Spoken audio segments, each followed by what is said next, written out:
We begin today at 5 with this upcoming primary election. It's just 5 weeks away now, and there is a lot at stake. Voters will decide on who will represent the party's candidates for the closely watched U.S. Senate and gubernatorial race.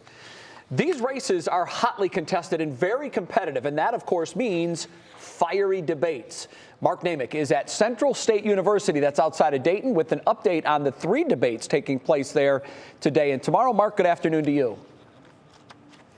Hi, Jay. Good afternoon. We heard this morning from the 3 candidates running for the U.S. Senate on the Democratic side. That, of course, is John Ryan, a longtime congressman who is running on pretty much the same message right now, fighting China and standing up for the workers. He's being dogged by an attorney from Columbus named Morgan Harper, whose positions on health care for all and extending the Supreme Court, are put her to the left of him. And then there is another candidate who we've heard very little from, Traci Johnson from Toledo, an activist. But the debate this morning was really about Ryan and Harper, who tried to separate themselves. Here's what they had to say. Are we going to continue to accept business as usual, Washington, special interest politics, or are we going to move towards the future together to really demand more?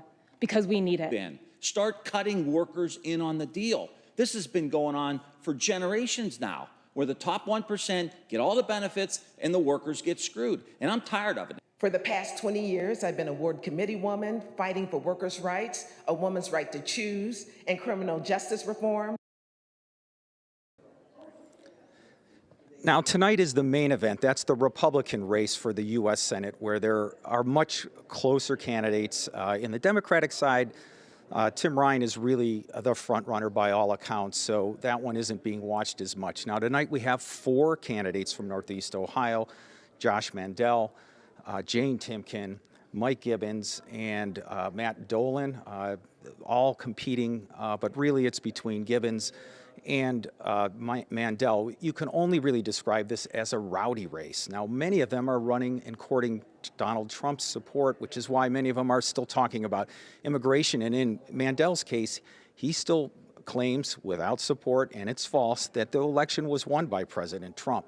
So that there is a lot going on there tonight. In the most recent debate, again, Gibbons and Josh almost coming to blows. Behind me, they are getting ready. We've had a few of the candidates here that you can see on stage.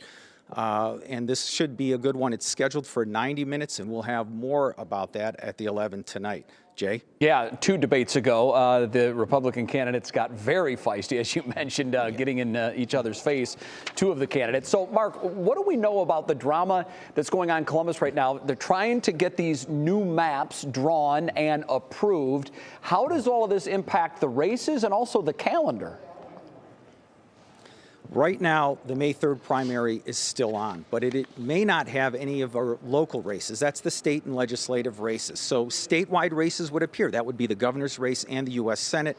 But there is still disagreement over what those maps should look like. Over the weekend, map makers for both parties were working on it. This is a process controlled by the Republican Party, and they are right now up against a very tight deadline. And it's worth noting that voters in 2015 passed an amendment to the Constitution in Ohio calling for more nonpartisan map making. But right now we're stuck with drama, but the race is still on for May 3rd. Jay? All right, Mark Namick reporting live from just outside Dayton. Mark, thank you.